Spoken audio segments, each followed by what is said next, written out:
My husband called and told me I needed to leave my sister's house immediately. Our typical happy life unfolded in a quiet suburb just outside Boston. Or at least that's what I believed. My name is Emily. I'm a graphic designer, working from my home office. Mornings usually find me brewing coffee before settling at my living room desk, where I can see our small garden through the window. It was autumn then and the fall leaves were vibrant. My husband, Michael, leaves for work at 7 every morning and rarely gets home before dark. Lately, he'd been working more overtime than usual, even taking work calls on weekends. I didn't know much about his job. Whenever I asked, he'd just brush it off with a vague laugh. We have an 8-year-old daughter named Lily. She's bright and friendly with plenty of school friends. But recently I'd felt a shift. She'd started waking up crying in the middle of the night more often. I'd rush to her bedroom, finding her soaked in sweat and shaking. "Mommy, I had a scary dream." I'd ask what kind, but Lily would just shake her head, refusing to talk about it. I'd hold her close, gently rubbing her back. Kids get nightmares, I told myself, trying to soothe my own worries. My younger sister, Jessica, is a stay-at-home mom, married to David for 5 years. I'd heard David worked in corporate marketing. Their 6-year-old daughter, Sophie, is Lily's best friend. Jessica's house, a 30-minute drive from ours, was in a more affluent neighborhood, much grander than our own. "Emily, are you free next Saturday?" Jessica called one afternoon, her voice always bright and cheerful. "Saturday? Yes, I'm available. I'm throwing a birthday party for Sophie. Please come with the whole family, Michael too, and Lily of course." "That sounds wonderful. Lily will be so excited. I'm planning to make it really special. I've hired caterers, and we're setting up a huge bounce house in the yard. The kids are going to love it." After hanging up, I checked the calendar. I didn't know Michael's exact schedule, but he should be free on a weekend. My relationship with Jessica was strong. In fact, she was incredibly important to me. Having lost our parents young, we'd always leaned on each other. Seeing her happy family brought me joy. But one thing bothered me. Lately, Jessica had been getting more persistent. "Want me to take Lily for the weekend? Sophie would love it." Or, "How about Lily sleeps over at our place this holiday?" I appreciated my sister's kindness, yet for some reason I found myself declining. I couldn't quite explain why, but a powerful instinct told me not to let Lily go. That evening, Michael came home earlier than usual. As he kicked off his shoes by the door, he looked at me and smiled, but his smile didn't quite reach his eyes. "Welcome home. You're early today." "Yeah, for once." Michael went into the living room and sat on the sofa, pulling out his smartphone and staring at the screen. He was always checking his phone at dinner while we watched TV all the time. "Is it something important?" "No, just work stuff." While preparing dinner, I told him about Jessica's invitation. Next Saturday, Sophie's birthday party. She wants the whole family to come. Michael was silent for a moment, then nodded slowly. "Okay, let's go." "Really? What about work?" "It'll be fine. I'll definitely be there." There was a subtle shift in his words I couldn't quite pinpoint, but I didn't press him. I was simply happy we'd have more time together as a family. That night, after tucking Lily into bed, I sat facing Michael in our bedroom. "Lily's been having a lot of nightmares recently." "I see. Is there some problem at school?" Michael took a deep breath. "I don't know, but let's keep a close eye on her." His expression was serious. I squeezed my husband's hand. We were a good team, I believed, despite these new undercurrents.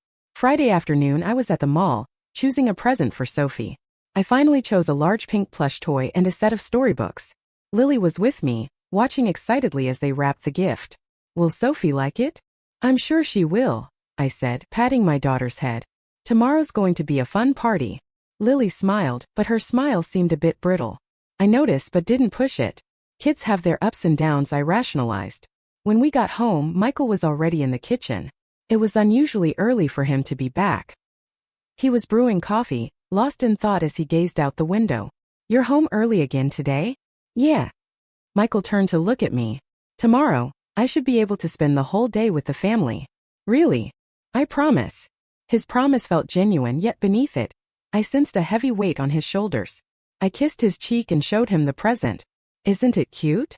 "Yeah, Sophie will love it." That night, I laid out a pale pink dress for Lily. It was sweet, with delicate white lace, Lily's favorite. My daughter spun delightedly in front of the mirror, watching the skirt swirl. "Mommy, do I look pretty?" "You look absolutely beautiful." Lily's face suddenly turned serious. "Mommy, will you stay with me the whole time tomorrow?"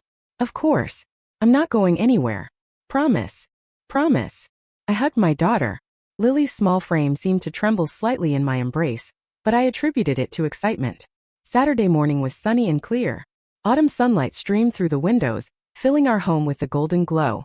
We left the house at 10:30. Michael drove. I sat in the passenger seat, and Lily sat in back, clutching her new stuffed animal. "Aren't you excited, Lily?" I turned around.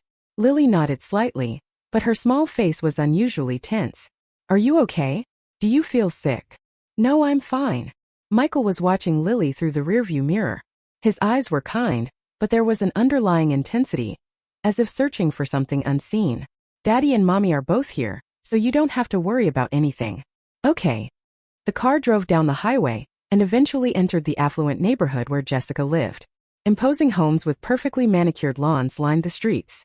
Jessica's house at the end of the street was festively decorated for the occasion. Bright balloons garlanded the entrance, and a massive bounce house dominated the front yard. When we got out of the car, Jessica rushed out, beaming. She wore a white blouse and navy skirt, impeccably put together. "Emily, you made it." My sister hugged me, then bent down toward Lily. "Lily, what a pretty dress. Let's have fun today." Lily just smiled slightly. Inside the house, several relatives had already gathered. The living room was opulently decorated, the dining table groaning under a spread of vibrant dishes. My mother-in-law, Carol, came out of the kitchen, carrying a large flower vase. "Oh, Emily, you're late." "I'm sorry, I thought we were on time." "Did you? Well, never mind. Jessica's been busy preparing since this morning. She really is a wonderful daughter." Carol consistently lauded Jessica's domesticity. David and Jessica were the ideal couple. Sophie the perfect child, and their home, a picture of perfection. I always listened with a smile, but a familiar pang of inadequacy settled in. Michael put his hand on my shoulder. "Don't let it bother you," he whispered. David appeared from the living room. A tall, perpetually smiling man in his early 40s, always impeccably dressed in crisp shirts and chinos. "Hey, Michael. Long time no see." "Yeah." Michael's response was clipped. The two men shook hands, but Michael's face remained rigid. I noticed but said nothing. Male dynamics, I reasoned, could be complex. "Lily, come here." David reached out toward my daughter. "Sophie's waiting for you. I've got lots of new toys set up in the basement." Lily instinctively shrank behind my legs. "Lily, go on," I said gently. "Go play with Sophie." "Mommy, come with me." "I'll be right there." "Go with Uncle David for now." Lily eventually went with David, her steps slow. Michael watched them with sharp eyes. His jaw was clenched tight, fists subtly curled. "Michael, what's wrong?" "Nothing," he answered, but his gaze was fixed on David. Jessica took my arm. "Emily, can you help me in the kitchen?" "Yes, of course." In the kitchen, Carol and Jessica's friends were bustling, preparing food. I did as I was told, chopping vegetables and arranging platters. The chatter revolved around Jessica's flawless home and David's impressive career. "David truly is a wonderful husband," Carol declared. "He cherishes his family and the children." "He does," I murmured, my discomfort growing. After about 30 minutes, as I was about to return to the living room, Jessica stopped me. "Emily, let's send the kids down to the playroom in the basement. The adults can relax and talk. And Lily, it's fine. David will watch them. He's so good with children." I hesitated, but nodded at my sister's smile. Yet, a prickle of unease sprouted within me. At that moment, my cell phone vibrated in my pocket. It was Michael calling. I answered. "Hello, where are you?" Michael's voice, low and trembling with an urgency I'd never heard, yet edged with fierce determination, cut through the noise. "In the kitchen." "What's wrong?" "Grab our daughter and get out of there. Now." "Why, Michael?" "What?" "Just do it now. Don't ask questions. Get Lily and get out of that house immediately." The call ended. My hands were shaking. Everyone in the kitchen was staring at me. "What's wrong?" Jessica asked. Without answering, I rushed out of the kitchen. I ran through the living room and down the stairs to the basement. My heart hammered against my ribs. The basement was dimly lit, its walls covered in what looked like soundproofing material. I could hear the children's excited voices from a room deeper inside. Gasping for air, I burst into the room. Lily and Sophie were sitting on the floor playing with dolls. David stood a few feet away, observing them. When I came in, he turned around in surprise. "Emily, what's wrong?" Without answering, I rushed to Lily. I scooped up Lily, who looked at me with bewildered eyes. "Mommy, we're leaving, Lily." "But I'm still playing right now." My voice was a shaky whisper. David took a step closer. "Did something happen?" "Emily, calm down." Still holding Lily, I backed away. David's face registered concern, but I felt a chilling distrust. Michael's command screamed in my mind. Get out now! When I ran up the stairs, the family in the living room gaped in stunned silence. Jessica rushed over. Emily, what's wrong? What happened? I'm sorry. We have to go. But the party's just starting. There's still cake. Carol shot to her feet, her face crimson with fury. Emily, how incredibly rude. After all the effort Jessica put in. I'm very sorry. I headed for the entrance. Jessica grabbed my arm. Wait, at least tell me why. I looked into my sister's eyes. There was confusion and hurt there. But I didn't have time to explain. Michael's desperate tone drowned out all other thoughts. I'm truly sorry. I'll call you later. I shook off my sister's hand and opened the front door. The outside air hit my face. Lily buried her face in my shoulder, whimpering. The short distance to the car felt like an eternity. As I ran, I heard my sister's voice behind me. Emily, wait. But I didn't look back. I reached the car, opened the back door and put Lily inside. Then I jumped into the driver's seat and started the engine. My hands trembled so violently. It took precious seconds to get the key into the ignition. At that moment, I heard sirens in the distance. At first, it was a faint sound, but it quickly grew louder, coming closer. Not just one vehicle, but multiple cars. I looked in the rearview mirror. From the end of the street, 3 police cars were speeding toward us. The police cars screeched to a halt in front of my sister's house. Red and blue lights strobed, shattering the quiet afternoon in the suburban neighborhood. Doors opened and uniformed officers jumped out. 6, no, 8 of them. And from the last car, Michael emerged. I gasped. Michael, in a dark blue jacket with a badge clipped to his belt. He spoke with the officers, then started walking toward the house. His movements were sharp, disciplined. Was this real? I pinched myself. The sharp pain confirmed it. Jessica and Carol stood at the entrance, both looking dazed, staring at the police officers. One officer said something to Jessica. My sister shook her head and shouted something, but I was too far away to hear. Michael and several officers went into the house. I sat in the car, gripping the steering wheel, unable to move. Lily was crying in the back seat. Mommy, I'm scared. It's okay. Daddy's here. But I was scared too. I had no idea what was happening. A few minutes later, Michael came out of the house with 2 officers, and between them David, his hands cuffed. David's face was pale and yelling incoherently. Jessica screamed. She tried to run to David, but a female officer stopped her. Carol crumpled onto the front steps, burying her face in her hands. Neighbors were coming out of their houses, watching from a distance. A mother holding a child, an old man walking his dog, a young man who'd been jogging. Everyone stopped and stared at this unsettling spectacle. David was pushed into a patrol car. For a moment, his eyes turned toward my car. There was anger, but also a chilling mix of hatred and fear. Michael walked toward my car. His face was grim, exhausted, yet etched with profound relief. He opened the driver's side door and looked at me. Michael? What in the world is going on? I'll explain later. For now, let's get away from here. But Jessica. The police will handle Jessica. You and Lily need to leave here right now. Michael looked into the back seat and spoke gently to Lily. Lily, it's Daddy. Everything's okay now. Lily, still tearful, gave a small nod. Michael put his hand on my cheek. You were so brave, Emily. You did perfectly. I don't understand any of this. I know, but trust me right now. You and Lily are safe. That's what matters most. In front of my sister's house, chaos still reigned. Jessica had collapsed to the ground, crying violently. Carol was speaking with a female officer, periodically shooting us furious glances. Another patrol car, carrying David, drove away with its siren blaring. Michael patted my shoulder lightly. Let's go home. I'll explain everything there. What about Sophie? Is Sophie okay? Michael's face darkened. Child Protective Services are here. Sophie will be safe. With trembling hands, I started the engine. Before pulling away, I looked at my sister's house one more time. Jessica stood up and was looking our way. Her eyes, brimming with tears, were filled with utter confusion and incomprehension. I felt the same way. What had happened? Why was Michael with the police? Why was David arrested? It was all a horrifying blur.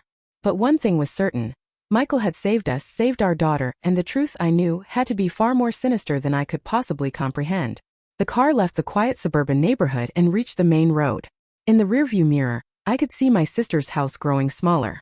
The vibrant balloons still danced at the entrance, a stark contrast to the horror that had unfolded. When we got home, Michael took Lily to the bedroom. Exhausted, she drifted to sleep instantly. I sat on the living room sofa, covering my face with both hands. My body shook uncontrollably. Michael came back and sat next to me. He took a deep, steadying breath. I'm a detective. I looked up. A detective? I'm with the Boston PD's Special Investigations Unit, specializing in crimes against children. I stared, utterly stunned. 10 years. 10 years of marriage, and I had no idea my husband did this work. Why didn't you tell me? To protect the family. This work is dangerous. There can be violent retaliation from criminals. I didn't want to involve you or Lily. Michael stood up and looked out the window. His posture seemed to bear an immense weight. 3 weeks ago, I noticed suspicious messages on Lily's tablet. I quietly checked it after she was asleep. My breath hitched. What kind of messages? They were from David. At first it was things like, let's play with Sophie, or next time we'll play even more fun games. But gradually, the content became increasingly disturbing. Michael turned and looked at me. His eyes were a mix of cold anger and deep sorrow. I immediately reported it to my supervisor. An investigation into David began, and we discovered something terrible. He placed a file on the coffee table. 5 years ago, David was fired from his previous job. The reason was inappropriate contact with a coworker's young daughter. But the victim's family wanted to avoid a public scandal, so it wasn't reported to the police. I covered my mouth with my hand. He married Jessica right after that. He deliberately sought out a woman with young children. Sophie. We're still investigating what happened with Sophie, but today's party was a setup. Michael opened the file and pulled out several photos. They were pictures of the basement in my sister's house. 2 months ago, David renovated the basement. He claimed it was for soundproofing, but Michael showed me another photo. A blueprint with hidden camera locations circled in red. At today's party, David planned to get Lily alone for an extended period. He'd planned to keep you isolated in the kitchen, and me occupied with the other guests. A terrifying chill ran through me. If Michael hadn't noticed, if that phone call hadn't come. Last night I obtained David's phone records. He was active in online communities with others who shared his disturbing interests, and he'd posted detailed plans about Sophie's party. Michael's hands were clenched, trembling slightly. I'd been monitoring the situation nearby since morning, but when I saw you all enter the house, I couldn't wait any longer. What if something went wrong? What if I was too late? He squeezed my hand. His hand felt icy. That's why I called. I had to trust you. There was no time to explain, but I knew you'd understand the urgency. I hugged my husband. His body was tense, yet his embrace was warm. Thank you, I whispered, for protecting Lily. For a while we held each other in silence. The next afternoon Carol called. I answered the phone hesitantly. Emily. My mother-in-law's voice was frigid. Do you understand what you've done? You've ruined Jessica's life. David is innocent. This is a police error. And you running away humiliated us all. David is guilty. There's evidence. Evidence? What evidence? Something Michael cooked up, right? He always disliked David. I gripped the receiver tightly. Please accept the facts. David was a dangerous person. Be quiet. Carol's voice became shrill. Thanks to you, Jessica's getting divorced. You've dragged our family's name through the mud. I don't want to talk to you anymore. The call ended. That evening Jessica called. I hesitated but decided to answer. Emily. Jessica's voice was small, trembling. Jessica, did you know about David? No. Michael told me for the first time yesterday. There was silence. Then Jessica said, I knew. Not everything, but I suspected something was wrong. Sometimes Sophie would cry in the middle of the night.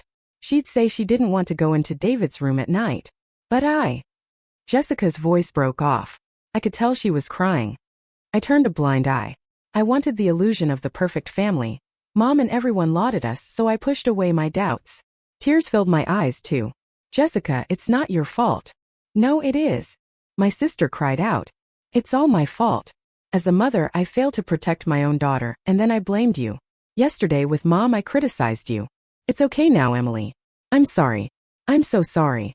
Over the phone we cried together for a while. That night, when Michael came home from work, he hugged me. David's interrogation was today. Did you find out anything? He confessed. Admitted to abusing Sophie, and that Lily was his target at the party. I sank onto the sofa, drained. But it's over now. He'll never be free. How long is his sentence? The prosecution is pushing for a 15-year sentence. Michael sat next to me and held my hand. I simply protected my family. It's my duty as an officer, a father, and a husband. I looked at my husband. For 10 years I thought I knew him. Now I saw him clearly, our protector. What happens now for us? We continue our normal lives. Lily will get counseling. You too if you need it. And Jessica. Michael took a deep breath. That's your decision. But for now, some distance might be best. I nodded. I couldn't blame my sister, but Lily's safety was the top priority. That night, watching my daughter sleep, I made a vow. No matter what, I will protect this child. Her safety was more important than family honor, more important than appearances. Michael hugged me from behind. The three of us together would build our real family. 3 months passed. On a winter morning, I brewed coffee in the kitchen, watching the snow fall outside. Lily was getting ready for school, and I could hear her truly sing from upstairs. The first time since that day. Michael's cell phone rang. He answered, talked for a while, then looked at me with a serious expression. Sophie's therapist called. My breath caught. Sophie had been a victim for over a year too. I nearly dropped my mug. Michael steadied my hand.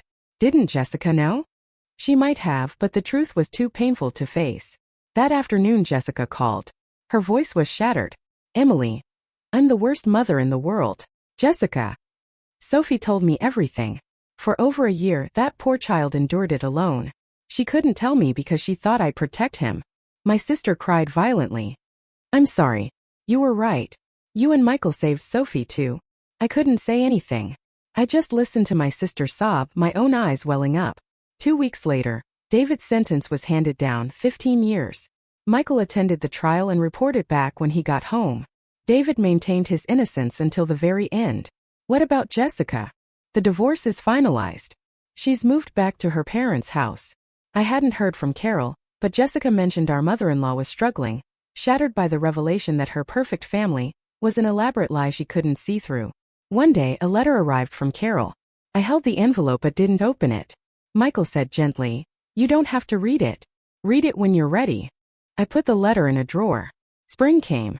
In the living room, Lily and Michael were playing a board game, her laughter echoing freely through the house. She was still in therapy, but Lily was steadily regaining her natural sparkle. "Mommy, look. I beat Daddy." "That's wonderful." Michael patted his daughter's head. "You're really smart." Watching that scene, I thought, this is family. Not just blood, but a fierce commitment to protect one another. The willingness to risk everything for those you love. That's what family truly is. Jessica and I began talking once a month by phone. She was receiving therapy with Sophie, trying to move forward little by little. Our relationship might never be as it was, but I understood now that was okay. What mattered most was protecting our children. One weekend, Jessica said, "Sophie wants to see Lily." I consulted with Michael, and we agreed to meet at the park under close supervision for just a little while. At the park, the two girls approached each other cautiously, then dissolved into a tearful embrace. Jessica and I, watching from a distance, also shed quiet tears. "Thank you," Jessica whispered. "Because you left that day, we can be here now." On the way home, Lily asked, "Mommy, what is family?" I looked at my daughter. Family means people who will risk their lives to protect each other. It's not about being related by blood. The people who truly care, they're family. "So, Daddy and Mommy and Lily are family?" "That's right." Michael smiled from the driver's seat. "We're the best family there is." When we got home, Lily started her homework right away. Michael and I prepared dinner in the kitchen. An ordinary, mundane Saturday afternoon. We understood now just how precious this normalcy was. Outside the window, gentle spring sunshine was pouring down. A new season was beginning. Our new life, quietly but surely, was moving forward. Real family isn't about blood ties. It's about risking everything to protect those you love. We had found our answer.